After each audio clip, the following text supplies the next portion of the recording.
Oke, silahkan nanti hasil rekaman dari perkuliahan kita pada hari ini nanti silahkan untuk di-share di grup ya, dijadikan satu di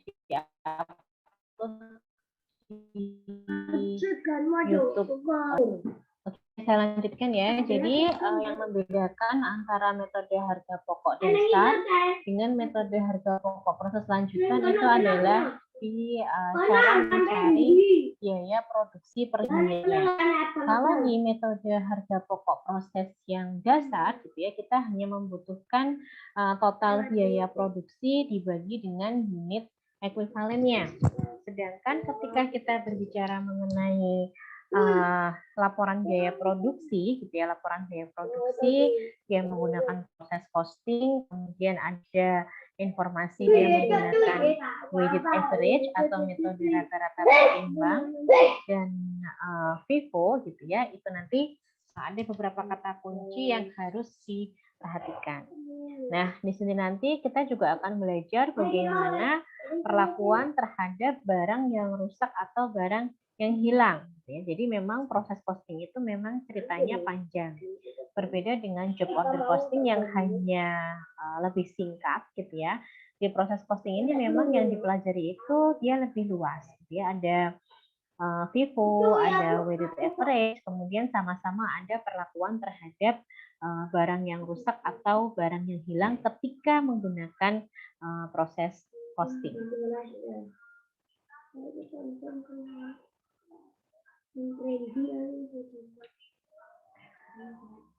Nah, ketika kita menggunakan metode weighted average, gitu ya, nanti kita juga akan mempunyai kata kunci. Nah, di sini ada informasi mengenai persediaan BDP atau barang dalam proses awal periode atau awal produksi, barang dalam proses awal, barang dalam proses akhir, unit yang belum selesai, barang yang sudah selesai kemudian ditransfer ke departemen berikutnya misalnya. Kemudian sama dengan metode proses costing dasar, gitu ya. Di sini juga akan ada laporan biaya produksi, di mana di dalam laporan biaya produksi ini akan ada pertanggungjawaban produksi yang dipertanggungjawabkan, kemudian ada laporan biaya produksi yang mencakup biaya yang dipertanggungjawabkan dan pertanggungjawaban biaya keduanya adalah per departemen. Nah, itu nanti jadi kita akan menyusun laporan biaya produksi per departemen. Kemudian dari situ nanti kita akan mengetahui balance atau tidak di pertanggungjawaban biaya maupun pertanggungjawaban produk. Itu intinya yang kita butuhkan dengan realisasinya itu sama atau tidak. Nah, di sini teman-teman bisa lihat, gitu ya, untuk metode rata-rata tertimbang atau weighted average. Di sini kata kuncinya adalah biaya dari barang dalam proses awal. Tadi seperti yang dijelaskan Mbak Reni, gitu ya, ketika masuk ke perhitungan, awalnya Mbak Reni menceritakan kasusnya, kemudian diceritakan bagaimana menghitung unit ekuivalensinya, kemudian baru muncul tabel perhitungan di mana biaya dari barang dalam proses awal ditambah dengan biaya periode sekarang. Artinya apa? Artinya biaya periode sekarang ini adalah biaya periode yang sedang berlangsung, berjalan, berlangsung, sedang terjadi. Nah, biasanya diperoleh dari mana? Biasanya diperoleh dari informasi perusahaan.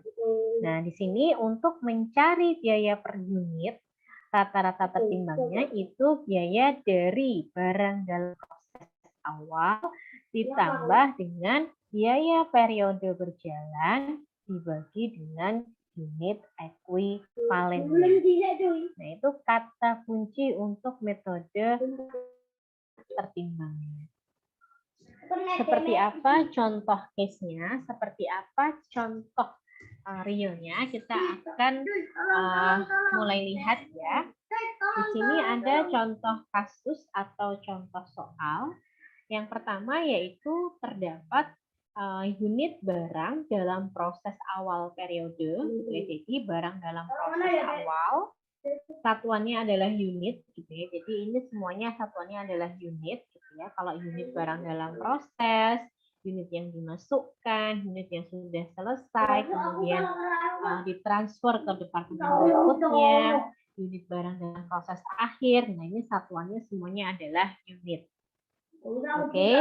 Nah, di sini dalam proses awalnya ada 8.000 unit dengan tingkat penyelesaian 100% untuk bahan baku, tenaga kerja langsung, dan overhead pasti 50%. Kemudian unit yang dimasukkan dalam periode proses produksi itu 30.000 unit. Unit yang telah selesai kemudian dipindahkan ke departemen perakitan. Departemen perakitan ini adalah departemen berikutnya. Kita asumsikan ini adalah perusahaan mebeler misalnya. Perusahaan mebeler berarti dia butuh perusahaan pemotongan, memotong kayu misalnya. Perakitan adalah merakit potongan kayu tersebut menjadi misalnya satu set meja kursi, misalnya seperti itu. Nah, kemudian ada barang dalam proses akhir, gitu ya, nilainya adalah 7.000 unit. Nah, di sini tingkat penyelesaiannya untuk bahan baku 100% dan untuk TKL maupun overhead-nya itu adalah 60%. Nah, ini ada informasi mengenai biaya barang dalam proses awal. Nah, ini berarti kalau kita bicara biaya, berarti satuannya sudah bukan unit lagi, tapi satuannya adalah satuan rupiah. Nah, ini biaya untuk barang dalam proses awal. Nah, ini ada 16.040.000 dengan rincian ada biaya dan biaya overhead pabriknya. Kemudian ada informasi biaya selama bulan Februari. Nah, berarti ini adalah biaya yang dimaksud sebagai biaya periode berjalan. Ini yang dimaksud sebagai biaya periode sekarang, ya. Biaya periode yang sedang berlangsung. Ini ada bahan baku, tenaga kerja langsung, dan overhead pabrik. Nilainya 100.772.000. Jadi ada biaya barang dalam proses awal dan ada biaya yang ditambahkan atau biaya yang sedang berlangsung atau biaya periode berjalan. Nah, seperti tadi yang saya sampaikan, langkah-langkah ketika kita menyusun laporan biaya produksi. Ingat, proses costing itu selalu per departemen. Kalau yang kemarin, job order costing itu hanya satu kesatuan, sedangkan untuk proses costing dia cenderung per departemen. Departemen A sendiri, departemen B sendiri, departemen C dan D sendiri. Misalnya lebih dari satu departemen. Langkah pertama, hampir sama dengan dasar dari proses costing, kita akan menentukan unit ekuivalennya dulu. Nah, setelah kita bisa menentukan unit ekuivalennya, baru kita akan mencari biaya produksi per unitnya. Nah, kita bisa menentukan ekuivalennya dulu, kemudian biaya per unitnya, kemudian nanti kita baru bisa hitung dari total biaya dari barang yang sudah dikirimkan ke departemen berikutnya, artinya berarti ada produk yang sudah jadi, kemudian ditransfer ke departemen berikutnya untuk dilakukan proses lanjutan. Oke, kemudian nanti baru kita bisa menyusun laporan biaya produksinya. Nah, untuk laporan biaya produksinya nanti ada dua item yang penting. Item pertama adalah produksi dari unitnya, produksi dari barangnya. Jadi pertanggungjawaban produksi yang dipertanggungjawabkan. Antara itu harus balance. Yang kedua ada pertanggungjawaban biaya dan biaya yang harus dipertanggungjawabkan. Jadi poin A mengenai produksinya, poin B mengenai biayanya. Itu untuk laporan biaya produksinya. Kita sambil lihat ya.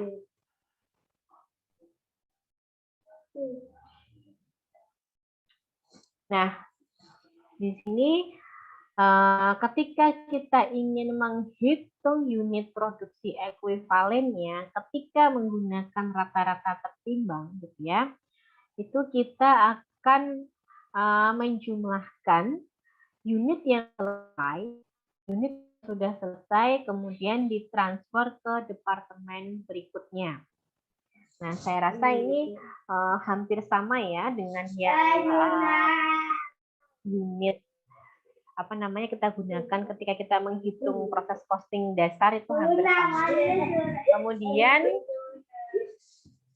ini ditambahkan dengan unit barang dalam proses akhir. Nah, dikalikan dengan tingkat penyelesaiannya. Teman-teman bisa bandingkan ya antara video saya yang ini dengan video yang kemarin. Misalnya di record, teman-teman bisa bandingkan perbedaan antara proses costing dasar dengan proses costing lanjutan. Nah, untuk menghitung unit produksi ekuivalennya, kita akan hitung unit yang sudah selesai, kemudian ditransfer ke departemen berikutnya. Di sini adalah departemen percikan. Angkanya itu 31 unit. Dari mana? Dari informasi perusahaan.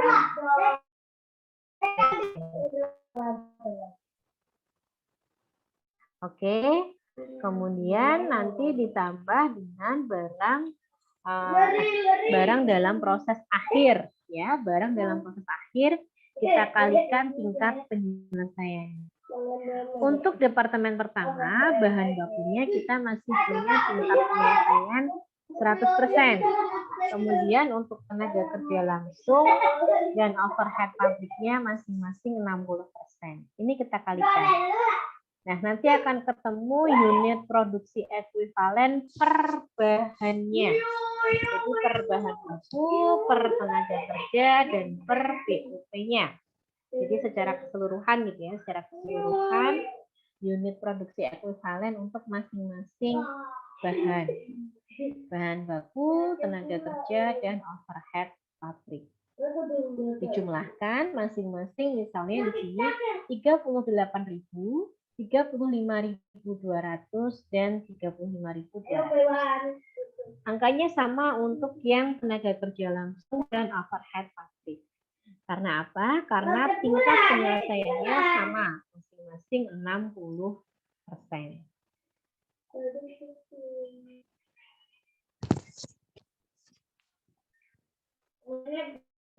Oke, suara saya kecil sekali ya. Sekarang sudah terdengar jelas. Sudah, Bu. Oke. Maaf ya, saya kalau di rumah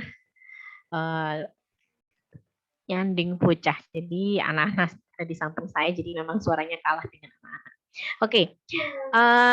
Kemudian setelah kita menghitung unit ekuivalennya, kita akan menghitung biaya per unitnya. Nah, biaya per unitnya tadi seperti yang saya ceritakan, bahwa kata kuncinya adalah barang dalam proses awal ditambah dengan biaya periode berjalan, biaya periode sekarang, biaya yang ditambahkan pada bulan tersebut, misalnya, dibagi dengan jumlah unit produksi ekuivalen. Nah, di sini tadi kita dapat informasi bahwa biaya barang dalam proses awal itu ada 7.600.000, 4.300.000 dan 4.080.000. Ini dari informasi biaya barang dalam proses awal. Nah, ini dari sini. Oke. Nah, itu ditambahkan dengan biaya yang sedang berjalan, biaya periodenya yang nilainya 100 juta. Dengan rincian di sini 32 juta, kemudian 35 juta, dan 33 juta. Nah, setelah ketemu jumlahnya, jumlah per bahannya, baru nanti dibagi per unit ekuivalennya. dibagi per unit ekuivalennya itu juga per bahannya. Jadi total bahan baku langsung dibagi dengan unit produksi ekuivalen untuk bahan baku. 39.600.000 untuk tenaga kerja langsung dibagi unit produksi ekuivalen untuk tenaga kerja langsung nilainya 35.200.000. Nah, begitu juga dengan biaya overhead pabriknya.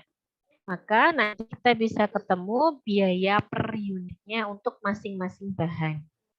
Nah, kalau untuk biaya produksinya, total biaya produksi per unit produk, ya itu berarti tinggal ditambahkan saja. Jadi untuk bahan baku, misalnya di sini angkanya 1050, ditambah dengan 1125 dan 1060. Nah, ketemu angka 3.235. Ini adalah biaya per unitnya. Angka 3.235 ini adalah biaya per unitnya. Sampai sini bisa dipahami?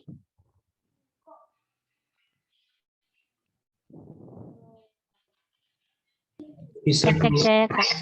Bisa ya, sebenarnya apa yang disampaikan sama Mbak Reni tadi hampir sama dengan yang saya sampaikan gitu ya. Tapi mungkin teman-teman tadi masih ada yang bingung bagaimana. Tapi sebenarnya sama. Tadi saya lihat case-nya hampir sama gitu. Cara mencarinya juga hampir sama. Cuman mungkin Mbak Reni cara menjelaskannya masih letterlock gitu ya, masih sekedar membaca.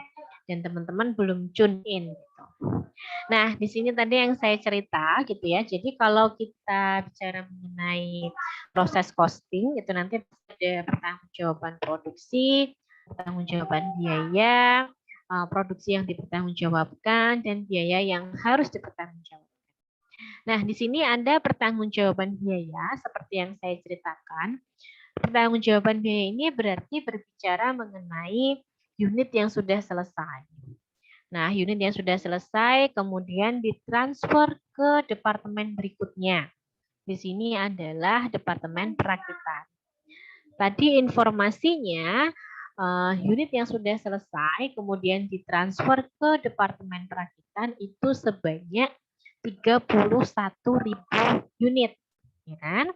Nah, ini dikalikan dengan biaya produksi per unitnya. Karena ini merupakan pertanggungjawaban biaya.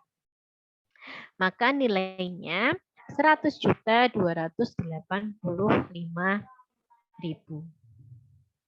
Nah, kemudian kita baru menghitung untuk barang dalam proses akhirnya. Nah, untuk barang dalam proses akhirnya, kita menghitung unitnya ada berapa? 70 unit. Tingkat penyelesaiannya berapa? 100% bahan baku, 60% untuk tenaga kerja dan overhead pabrik. Baru kita kalikan per unit per bahannya. Jadi angka 1050, 1125, dan 1060 ini adalah per bahannya. Biaya produksi per unit per bahannya. Per bahan baku, per tenaga kerja, dan per BUP-nya. Nah, maka ketemu angka 7.350,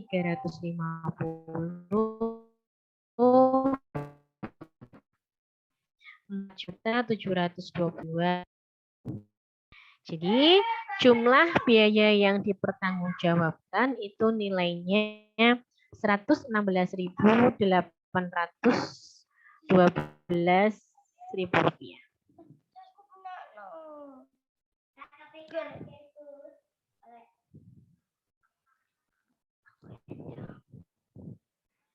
Oke. Sampai sini ada pertanyaan?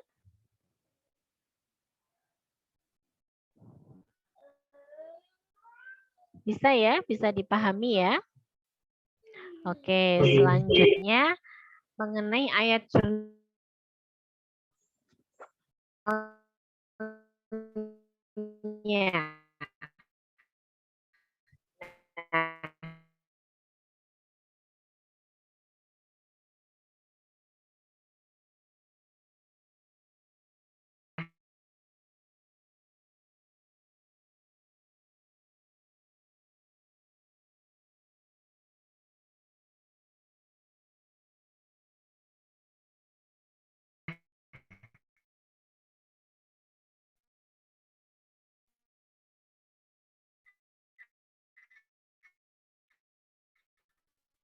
ayat jurnalnya ini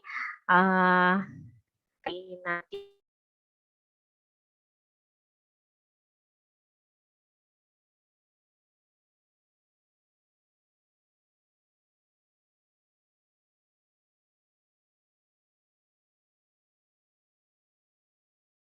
maaf ya, saya share screen lagi. Oke, maka ayat jurnalnya ketika terdapat barang dalam proses yang harus dilanjutkan ke departemen berikutnya, itu ayat jurnalnya masih barang dalam proses untuk departemen pemotongan pada barang dalam proses untuk departemen kebalik, barang dalam proses departemen perakitan gitu ya, karena untuk melanjutkan proses produksi pada barang dalam proses departemen pemotongan. Karena BDP di departemen pemotongan itu nanti akan berkurang. Sebesar berapa? Sebesar 100.285.000. Nah, intinya seperti itu. Kemudian untuk menyusun biaya produksinya, gitu ya, untuk menyusun laporan biaya produksinya, khususnya untuk lihat apa yang tertulis di laporan biaya produksi, apa yang laporan biaya produksi itu ada dua biaya produksi, nah, yang saya sampaikan tadi. Jadi ada produksi yang harus dipertanggungjawabkan dan ada pertanggungjawaban produksi. Nah, ini tinggal dipilah saja. Untuk produksi yang harus dipertanggungjawabkan, ini isinya mencakup unit dalam proses awal, jadi barang dalam proses awal, ditambahkan dengan barang yang masuk ke dalam proses produksi, unit yang masuk ke dalam proses produksi. Jadi jumlah unit yang harus dipertanggungjawabkan nilainya 38.000. Dari mana? Dari unit dalam proses awal ditambah dengan unit yang dimasukkan ke dalam proses produksinya.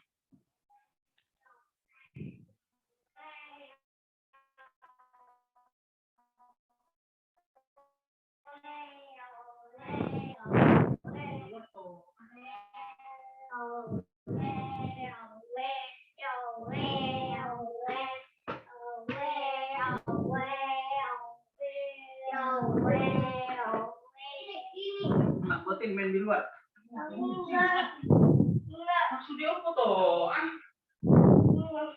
Mana apa sampai baterainya habis? Enak banget. Nah, di sini ada pertanggungjawaban produksi.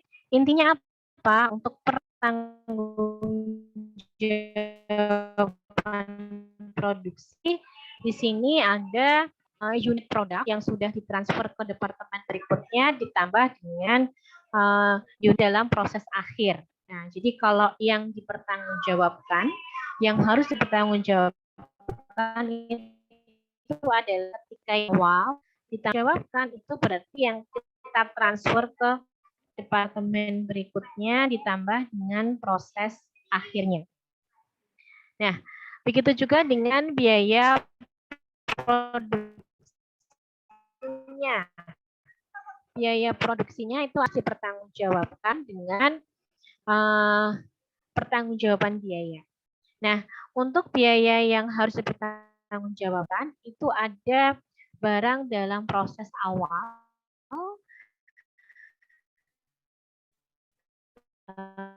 itu baku, kemudian tenaga kerja, overhead pabrik. Tadi kita sudah peroleh informasi itu dari pihak perusahaan. Ditambahkan dengan biaya periode berjalannya. Jadi biaya yang harus dipertanggungjawabkan itu meliputi barang dalam proses awal ditambah dengan biaya periode berjalan. Ini teman-teman juga bisa hitung untuk per unitnya. Nah, per unitnya juga bisa dihitung. Nah, di sini setelah ada biaya yang harus dipertanggungjawabkan, kita juga ada pertanggungjawaban biaya. Nah, pertanggungjawaban biaya ini adalah yang sudah kita lakukan gitu ya. Berarti yang ditransfer ke departemen berikutnya.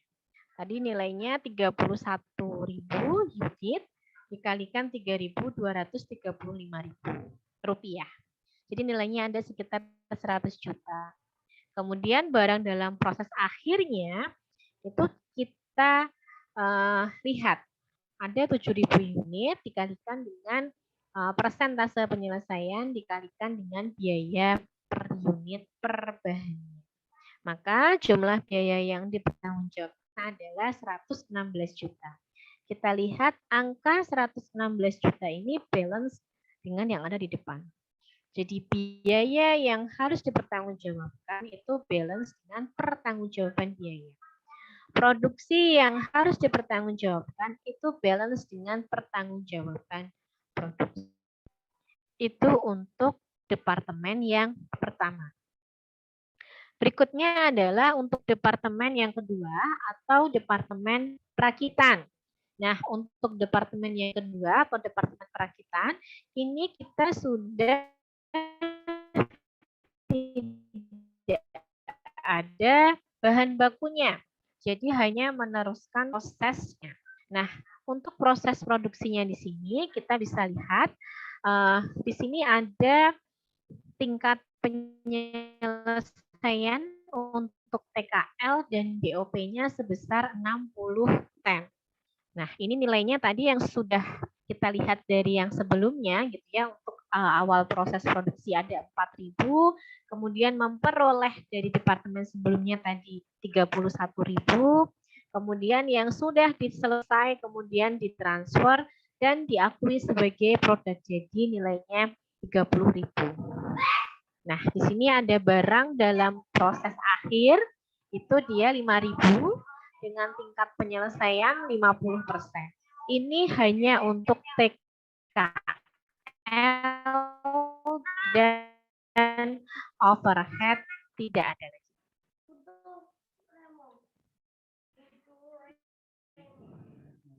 Nah, di sini teman-teman bisa lihat untuk biaya dari barang dalam proses awal nilainya gitu ya, teman-teman bisa lihat informasinya ini ada 18 juta, kemudian biaya periodenya ini ada 184 juta. Nah, untuk angka 12 juta dan 100 juta ini diperoleh dari departemen sebelumnya. Nah, kita lihat yang 12 juta sebelumnya.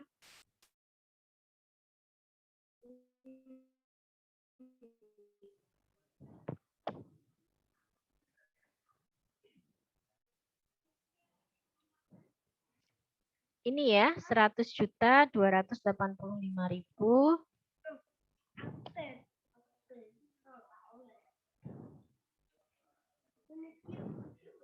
Dan ini angka 12 juta 240, ini juga biaya dari departemen sebelumnya. Nah, ini biaya dari barang dalam proses awal. Ini dari sini.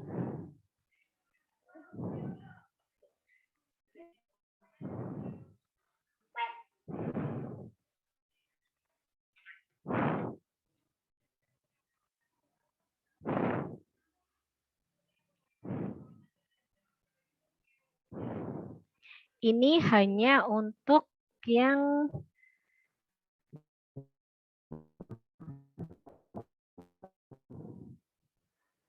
juta ya, di angkanya 12 juta sebentar.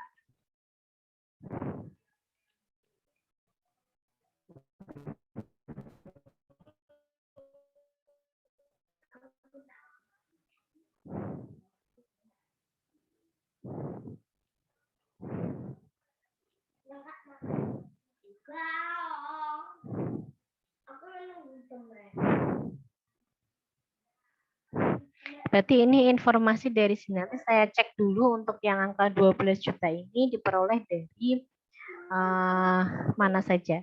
Sepertinya kalau angkanya ini harusnya 16 juta ya. Ini bukan 12 juta tapi 16 juta.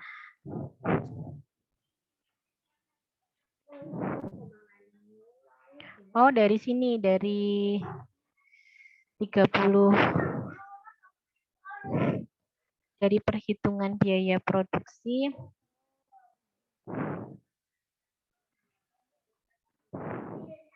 Nah, ini dijumlahkan, dibagi. Nanti saya cari ya untuk yang angka 12.000. Tapi untuk yang angka 100 juta ini sudah pasti ini dari biaya departemen sebelumnya, dari yang ditransfer tadi.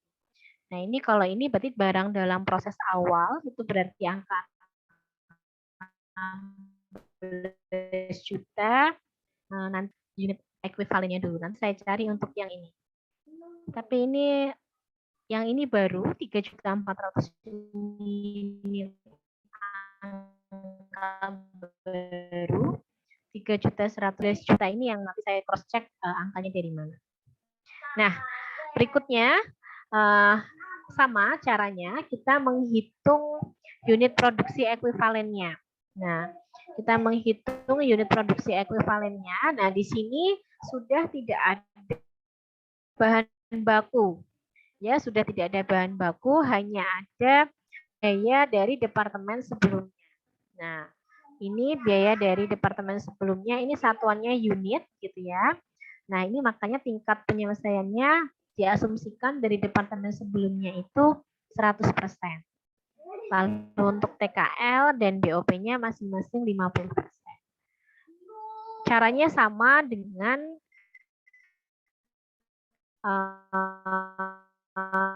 departemen yang pertama tadi.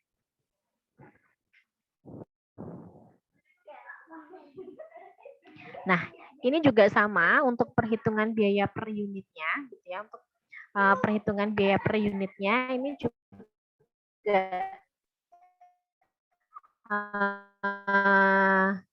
ditambah ya. Jadi barang dalam proses awal produksi, periode berjalannya ditambahkan 12 juta ditambah 100 juta. Nah, ini ditambahkan angkanya. Saya masih punya PR yang ini. Nanti saya cek angka 12 juta ini dari mana.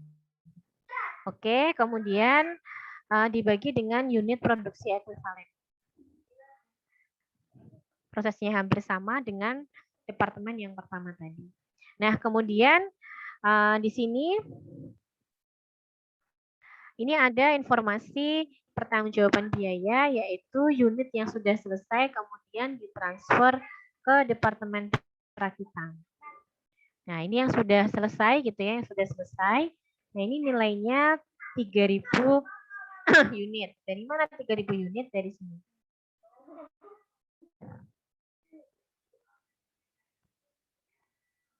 Nah, ini. Dia diakui sebagai produk barang jadi.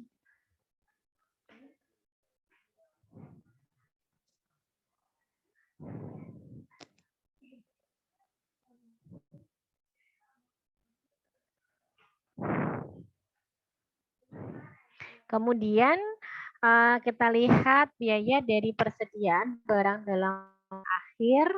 Jadi ya, kita menggunakan harga biaya per unit per bahannya. Hanya tingkat penyelesaiannya sesuai dengan informasi yang ada di departemen pertama. Nah, ini nilainya 202 juta. Ini sama ya, 7.000 unit dikalikan 100% dikalikan biaya per unit per departemen. Nah, ini nilainya ada 23 juta. Nah, di sini yang membedakan kalau yang tadi diakui sebagai barang dalam proses, di sini diakui sebagai barang jadi. Karena produknya nanti akan diakui sebagai persediaan barang jadi yang kita simpan di gudang. Nah, setelah itu baru kita susun laporan biaya produksinya untuk yang departemen ini, departemen perakitan. Ini salah ya, ini harusnya departemen perakitan.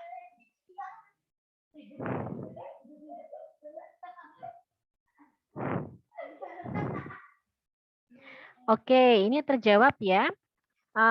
Angka 12 juta tadi, 12 juta tadi diperoleh dari angka 4.000 unit dikalikan 3.100 75. Oke, kita lihat. Nah ini. 4.000 ini adalah unit dalam proses awal dikalikan angka 3.100 yang awal tadi 3.000 mana ya 3.100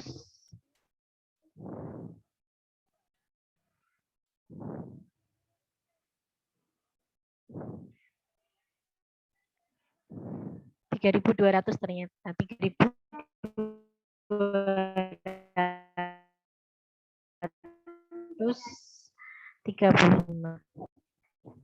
Ini kita katakan 4.000. 4.000 ini apa? 4.000 ini barang dalam proses awal yang diketahui yang berada di departemen perakitan.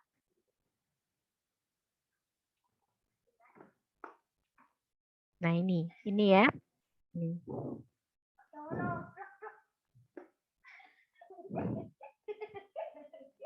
Oke, nanti baru dilihat apakah balance atau tidak antara biaya produksinya yang dipertanggungjawabkan sama pertanggungjawaban biaya sama pertanggungjawaban produksi sama produksi yang harus dipertanggungjawabkan. Caranya sama. Oke, sampai sini ada pertanyaan? Belum ada, Bu.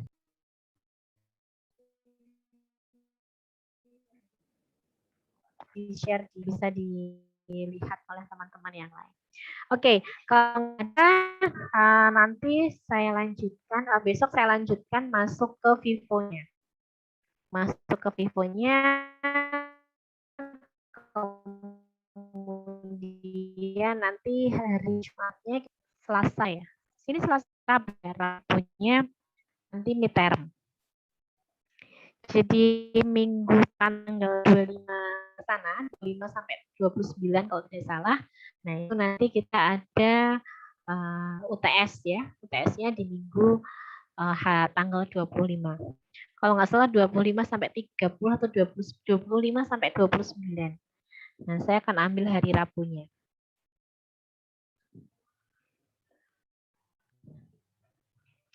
Ya, betul. Ini karena mata kuliah teori. Kalau yang praktek minggu depan sudah ujian.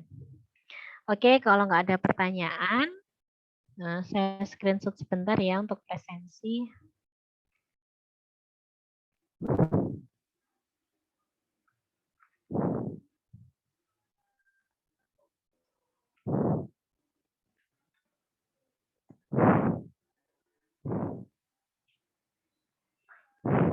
Oke, kalau nggak ada pertanyaan, kita akhiri perkuliahannya. Kita ketemu lagi hari Rabu depan.